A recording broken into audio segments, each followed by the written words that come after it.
I was freshly showered and eating lunch when I heard the knock. My friends just walked on in, and Gregory seldom used the physical entrances to my home.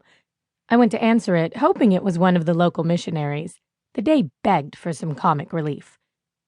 An angel stood at my front door. A few years ago, I would have crapped my pants, but now I just took a bite of my sandwich and looked him over. This one was less androgynous than the others, although still the typical fair-skinned blonde. Clearly masculine, he was dressed in jeans and a navy polo shirt. I noticed that he didn't look nearly as good in the signature clothing as Gregory did. "Yeah? What do you want?" I took another bite of sandwich. "I'm requesting asylum." Well, that was a new one. I knew things had pretty much blown up in Aru while I'd been banished, but I hadn't realized the situation was bad enough that an angel would choose hell over his homeland. "The demons will kill you in 2 seconds flat." "The asylum isn't for me. It's for her." He motioned, and a woman came from the shadows of my porch. A human woman. She was in her early 30s with tanned skin, black hair, and angular features that hinted at Native American or mixed Spanish heritage.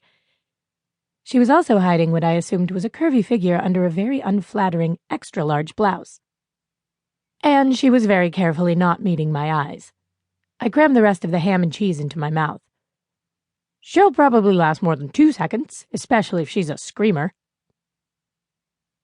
My words were muffled by the food, but the woman clearly understood. She paled and took a step backwards. The angel laid a firm, restraining hand on her shoulder. She snarled, dislodging his hand with a jerk of her arm. Interesting.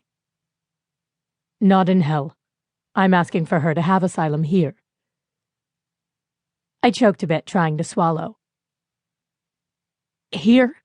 As in this plane of existence?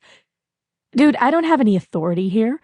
Per our contract, this is part of your holdings. I'm just a guest with special privileges. Talk to the big guy."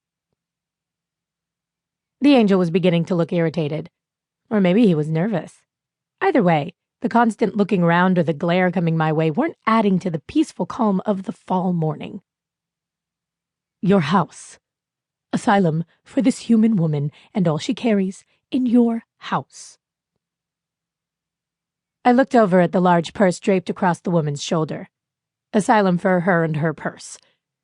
I wonder if the request included the rockin' Steve Madden boots she had on. "How long?"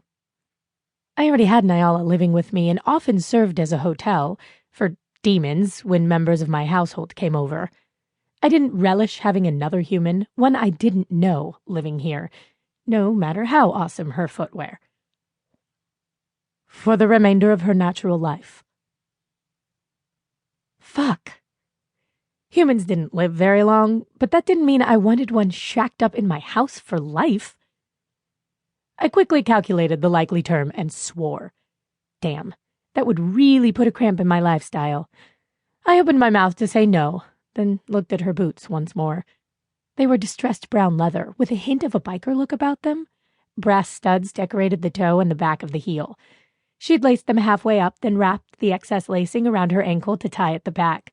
The tops flopped open with the sort of casual defiance I admired. Her blouse might look like a giant sack, but she had great taste in boots. "Do I get to keep her stuff after she croaks?" The angel didn't hesitate. "Yes. All she carries will be your responsibility, now and after her death."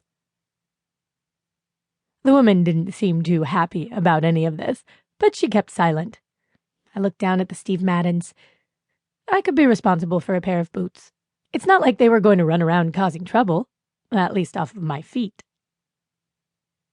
"This is a significant favor you were requesting of me." With angels, demons, it didn't matter which. Everything boiled down to favors. He nodded, trying to hide a wince and not succeeding. "What can I do to repay you for this, Iblis?" That was the fastest capitulation I'd ever witnessed.